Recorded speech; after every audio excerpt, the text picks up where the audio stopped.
Ọhaneze na-ege m ntị, mmanụ aha m bụ Onyekili Ifenna. Afọ akwụkwọ a nji ebe a bụ Ije Ụwa, nke onye dere ya bụ Chigozie Oti. Isi nke ise: Akụ fechaa ọ daara awọ. Ọ na-akpọ ụkwa ruo oge ya ọ daa. O teela aka Onyebuchi nwanne Chukwuemeka jiri gaa Ọnịcha ịmụ ịzụ ahịa akwa. Otu nwoke a maara amara n'otu obodo dị nso na Udumudu. Nwata ahụ bụ nwa nwanne nne Chukwuemeka na Onyebuchi. Aha nwoke ahụ bụ Chukwuma. Chukwuma na-eme nke ọma n'ahịa akwa ahụ ọ na-azụ.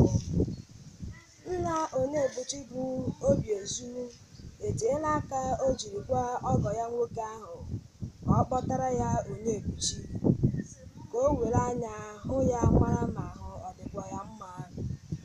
Chukwuma gwara ya na ọ ga-akpọtara ya n'oge na-eteghị aka.